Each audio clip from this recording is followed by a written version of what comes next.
গোলাঘাট জিলাৰ দেৰগাঁও ৰাজচক্ৰৰ অন্তৰ্গত দেৰগাঁও চহৰত অৱস্থিত দেৰগাঁও সাহিত্য সভাৰ চন্দ্ৰনাথ খাউণ্ড ভৱনত সন্মিলিত সাহিত্য মঞ্চ অসমৰ উদ্যোগত ৪ৰ্থ বাৰ্ষিক প্ৰতিষ্ঠা দিৱস আৰু কবিতাৰ এদিন শীৰ্ষক এক মনকীয় অনুষ্ঠান ২ মাৰ্চ তাৰিখে অনুষ্ঠিত হয়। অনুষ্ঠানটিত মুখ্য অতিথি হিচাপে উপস্থিত থাকে বিশিষ্ট কবি জ্যোতিৰেখা হাজৰিকা।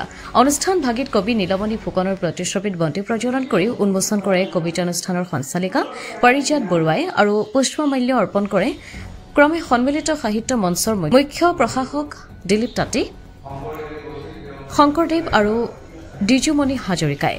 উক্ত অনুষ্ঠানটিত বিশিষ্ট নিমাৰিক লেখক কুমুদ ৰঞ্জন হাজৰিকা, বিশিষ্ট কবি জ্যোতি পি.চি. শইকীয়া, কবি সত্যজিৎ হাজৰিকা, মনালিছা শইকীয়া, পাৰিজাত ফুকন প্ৰমুখ্যে প্ৰায় ৫০জনমান কবিৰ কবিতা পাঠে অনুষ্ঠানটিক জীপাল কৰি তোলে। লগতে শিশু শিল্পী আকাশনীল আৰু বৰ্ণিল ডি.জি. কাশ্যপৰ গীতে ৰাইজৰ সমাদৰ বুটলিবলৈও সক্ষম হয়। উক্ত গাম্ভীৰ্যপূৰ্ণ অনুষ্ঠানটিত গণ্যমান্য ব্যক্তিসকলক সম্বৰ্ধনা জনোৱাৰ লগতে অখিল ভাৰতীয় পত্ৰকাৰ মহাসভাৰ উত্তৰ পূৰ্বৰ সাধাৰণ সম্পাদক সত্যজিৎ হাজৰিকা, অখিল ভাৰতীয় পত্ৰকাৰ মহাসভাৰ গোলাঘাট জিলাৰ সম্পাদক বিতান বৰদলৈ, সাংবাদিক নৱজ্যোতি ভৰালী, সাংবাদিক প্ৰাঞ্জল বৰা আৰু সাংবাদিক ভূপেন শইকীয়াক সম্বৰ্ধনা জনোৱা হয়। সন্মিলিত সাহিত্য মঞ্চ অসমৰ আজি ৪ৰ্থ বৰ্ষ প্ৰতিষ্ঠা দিৱস। গতিকে অসমৰ বিভিন্ন অঞ্চলৰ পৰা আহি সন্মিলিত সাহিত্য মঞ্চৰ অসমৰ আজি প্ৰতিষ্ঠা দিৱসত স্থান লাভ কৰা সকলোকে আমি সন্মিলিত সাহিত্য মঞ্চৰ তৰফৰ পৰা কৃতজ্ঞতা জ্ঞাপন কৰিছোঁ। আমাৰ সন্মিলিত সাহিত্য মঞ্চৰ অসমৰ লগত জড়িত হৈ থকা আমাৰ দেৰগাঁৱৰ শ্ৰদ্ধাৰ সাংবাদিক সতীৰ্থসকলক আমাৰ সন্মিলিত সাহিত্য মঞ্চ অসমৰ তৰফৰ পৰা আজিৰ এই অনুষ্ঠানত আহি উপস্থিত থকাৰ বাবে তেখেতসকলক আমি কৃতজ্ঞতা জ্ঞাপন কৰিছোঁ।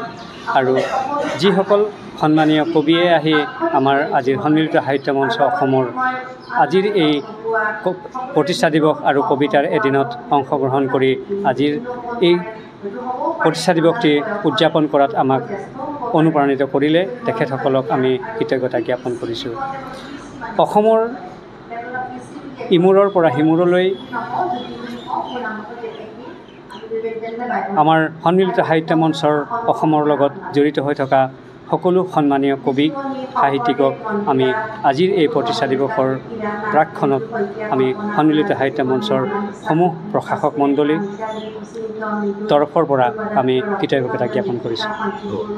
আজিৰ অনুষ্ঠানত প্ৰথমতে আমি শিশু শিল্পীৰ দ্বাৰা উন্মোচন কৰিলোঁ, জ্যোতি শিশু শিল্পীৰ দ্বাৰা আমি সংগীতৰ পৰিৱেশনৰ দ্বাৰা উন্মোচন কৰিলোঁ। ইয়াৰ পিছত যিসকল বিশিষ্ট ব্যক্তি আছিলে তেওঁলোকে আমাৰ সংখ্যা গোটৰ ওপৰত তেওঁলোকে দুষাৰমান ক'লে।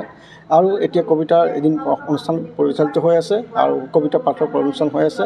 এই ক্ষেত্ৰত মই আজি সহযোগিতা আগবঢ়োৱা সকলো সাংবাদিক বন্ধুকে ধৰি আমাৰ এই সন্মিলিত সাহিত্য মঞ্চৰ গোটৰ প্ৰতিজন সদস্যকে আন্তৰিক ধন্যবাদ জ্ঞাপন কৰিছোঁ আৰু আগলৈ যাতে সাহিত্য চৰ্চাৰ ক্ষেত্ৰত আৰু সুন্দৰকৈ আগুৱাই যায় তাৰে কামনা কৰি। আমাৰ ৪ৰ্থ বছৰ সম্পূৰ্ণ হ'ল। আহিছে গুৱাহাটী, নগাঁও, তেজপুৰকে ধৰি বিভিন্ন অঞ্চলৰ মানুহখিনি আমাৰ মননশীল ফাগুনৰ কবিতা পাঠৰ বা বিভিন্ন অনুষ্ঠানে আজি জীপাল কৰি থৈছে। ক'ত অনুষ্ঠিত হ'ল অনুষ্ঠানটো? আমাৰ দেৰগাঁও সাহিত্য সভাৰ সভাকক্ষত অনুষ্ঠিত হৈছে।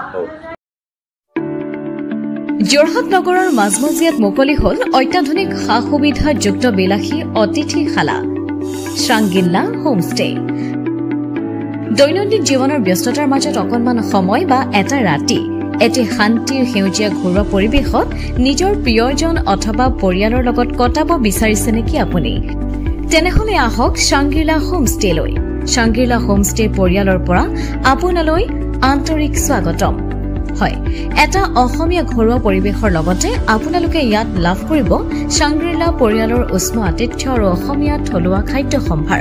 তদুপৰি আমাৰ ইয়াতে আছে আহল বহল আৰামদায়ক অধিক সুবিধাযুক্ত শীততাপ নিয়ন্ত্ৰিত কোঠা, ২৪ ঘণ্টাই বিজুলী সৰবৰাহৰ লগতে জেনেৰেটৰৰ সুবিধা আৰু শক্তিশালী CC কেমেৰাৰ ব্যৱস্থা, বিনামূলীয়া ৱাইফাই সুবিধা, কাৰ পাৰ্কিঙৰ ব্যৱস্থা, ন্যূনতম মূল্যত গাড়ী চালকৰ বাবে কোঠালিৰ ব্যৱস্থা, লগতে আপোনাৰ প্ৰমোদৰ বাবে উপলব্ধ এখন মুক্ত টেৰেছ, য'ত মুকলি আকাশৰ তলত আহাৰ গ্ৰহণৰ আনন্দ লাভ কৰিব পাৰিব আপুনি। আপোনাৰ বাবে এটি সুখবৰ, আমি প্ৰথম 20 জন গ্ৰাহকলৈ আগবঢ়াইছো 30% ৰেহাই মূল্যত অত্যাধুনিক কোঠালি। 3 জনৰ বাবে উপলব্ধ কোঠা 3000, কিন্তু বৰ্তমানৰ মূল্য 2100 টকা প্ৰতি নিশা। 2 জনৰ বাবে উপলব্ধ কোঠা 2500 টকা, কিন্তু বৰ্তমানৰ মূল্য 1750 টকা প্ৰতি নিশা। তেনেহলে পলম নকৰি এতিয়াই আমাৰ শাংগিলা হোমষ্টেলৈ আহিব পাৰে। আপোনাক স্বাগতম জনোৱা হৈছে আমাৰ পৰিয়ালৰ তৰফৰ পৰা।